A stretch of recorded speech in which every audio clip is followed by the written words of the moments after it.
Hello everyone, আশা করি তোমরা সবাই ভালো আছো। আমিও খুব ভালো আছি। আজকে তোমাদের সাথে আমি শেয়ার করব আমার ব্রাইডাল শাওয়ারের দিনটি।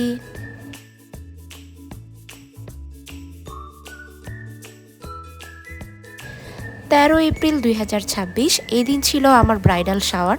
কারণ এর পরের দিন মানে 14 এপ্রিল সরকারি ছুটি। আমরা যেহেতু সব ফ্রেন্ডরাই মোটামুটি জব করি, এর জন্য আসলে কারোই ছুটি মেলানো খুব টাফ। আর যেহেতু আমার বিয়েটা 17 এপ্রিল হয়েছে, তো এর আগে 13 তারিখ রাতটাই আমাদের কাছে ফিজিবল মনে হয়েছিল। তো আমরা রিদির বাসায় চলে আসি। ওই দিন আমাদের একটা নাইট স্টেরও প্ল্যান ছিল। অনেক দিন ধরেই আমরা ফ্রেন্ডরা চাচ্ছিলাম যে একসাথে সবাই একটু নাইট স্টে করব।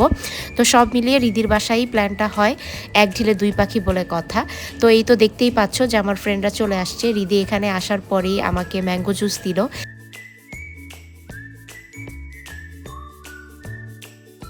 সবাই কোনো না কোনো কাজে ইনভলভ ছিল। রিফা এখানে ফ্রোজেন ফুড ভাজছিল, এখানে নাগেটস ছিল, স্প্রিং রোল ছিল, তারপর সমুচা ছিল। সবাই খুব এনজয় করছিলাম আমরা।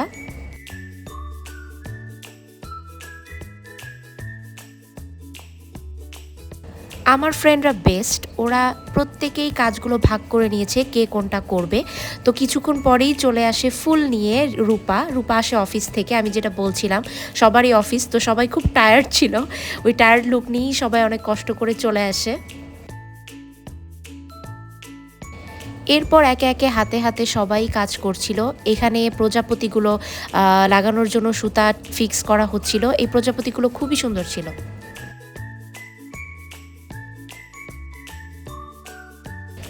ওরা আমার জন্য এই ফ্লাওয়ার বুকেটা এনেছে। আর এই তো এখানে রিফা হাই দিচ্ছিল আমার ভিডিওতে। তো একে একে ব্রাইড টু বি যে স্টিকারগুলো আছে, বাটারফ্লাইগুলো আছে, তো সবগুলোই রিদি লাগাচ্ছিল। এইদিকে আবার কিছু প্রপস ছিল যেগুলো সানিয়া নিয়ে এসেছিল। আমি অন্য রুমে গিয়ে দেখি যে আমার বাকি ফ্রেন্ডরা বেলুন ফোলাচ্ছে। বেলুন ফোলার মেশিন এটাও রূপা নিয়ে আসছে বাসার থেকে।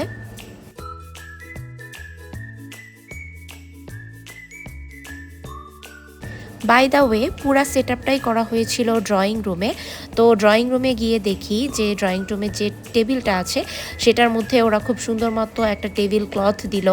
এরপর আস্তে আস্তে যে খাবারগুলোর আয়োজন ওরা করেছে স্ন্যাক্স, সেগুলো নিয়ে আসা হলো এবং একে একে সেট করা হলো। একদিকে সানিয়া স্যান্ডউইচগুলোকে প্লেটে বাড়ছিল, অন্যদিকে রিদি স্প্রিং রোল, তারপর নাগেটস, সমুচা এগুলোকে সুন্দরভাবে সাজাচ্ছিল।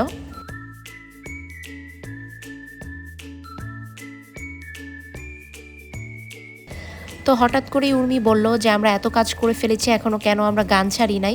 তো ওইদিকে ড্রয়িং রুমে গানেরও সব সেট আপ করা ছিল। সেখানে উর্মি বসে বসে গান সিলেক্ট করতেছিল যে কোন গানটায় আসলে ভাইব আসবে। তো এখানে আমরা সাকিব খানের গান শুনছিলাম, লাগে উড়াধুরা।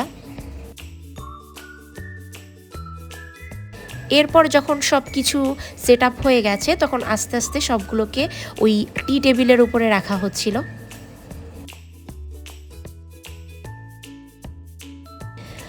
ওইদিকে কাশফিয়া এবং রিফা ওরা বাইরে গিয়েছিল খাবার আনতে। আমরা রাতে যে ডিনারটা করব, কারণ আমরা যেহেতু নাইট স্টে করব, আমাদের এই স্ন্যাক্স দিয়ে হবে না এবং আমাদের প্ল্যান আছে সারা রাত আড্ডা দেওয়ার।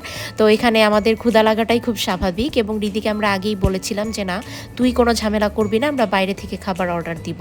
তো এরপরে এখানে একে একে সব কিছুই খুব সুন্দরভাবে সাজানো হচ্ছিল। এই ডোনাট ট্রেটা কি সুন্দর দেখো।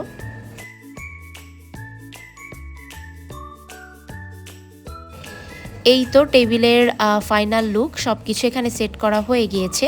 আর তোমরা এখন দেখতে পারবে আমার রিয়াকশন। আমার ফ্রেন্ডরা অনেক বেস্ট, আমি সবসময় ওদের প্রতি অনেক গ্রেটফুল। কারণ আমার কাছে মনে হয় এই ব্রাইডাল শাওয়ার থেকে শুরু করে মেহেদি, হলুদ, বিয়ে সব কিছুই আসলে ওদের ইফোর্ট অনেক বেশি ছিল। তা না হলে এত সুন্দরভাবে সব কিছু কখনো সম্ভবই হতো না।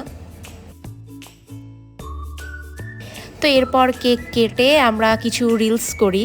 তো আমার ফ্রেন্ডরা দেখতেই পাচ্ছ সবাইকে, সবাই হাই দিচ্ছে আমাকে।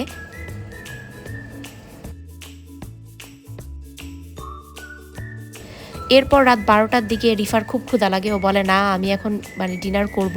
তো পরে আস্তে আস্তে ডিনারগুলোকে বের করা হচ্ছিল এবং প্লেটে সাজানো হচ্ছিল। ডিনার হিসেবে আমরা চিকেন বিরিয়ানি খেয়েছিলাম। আমি নিজে ব্রাইড হওয়ার কারণে তোমাদের সাথে সবগুলো ভিডিও ডিটেলসে শেয়ার করা সম্ভব হয়নি। তো আমরা কিন্তু অনেক মজা করেছি। আমরা ডিনার করে রাত 4টা পর্যন্ত সবাই আড্ডা দিয়ে তারপরে ঘুমাতে গিয়েছিলাম, যেহেতু এর পরের দিন ছুটি ছিল। সো অফিসের কারো ঝামেলা ছিল না। তো এই ছিল আমার ব্রাইডাল শাওয়ারের দিন, এবং এই দিনটা আসলে খুব সুন্দরভাবে সম্পন্ন হয়েছে শুধু এবং শুধুমাত্র ট্রিমেন্ডাস 10 ওদের জন্য। ওরা অনেক অনেক ইফোর্ট দিয়েছিল। আমি সবসময় ওদের প্রতি গ্রেটফুল থাকবো। আমার ব্রাইডাল শাওয়ার আর বন্ধুদের সাথে সারা রাত আড্ডা, এই মিলিয়ে তো আমাদের দিনটা খুব খুব ভালো গিয়েছে। তো এই ছিল আমার ব্রাইডাল শাওয়ারের গল্প। দেখা হবে তোমাদের সাথে অন্য কোনো ব্লগে। সেই পর্যন্ত সবাই ভালো থাকবে, সুস্থ থাকবে। টাটা।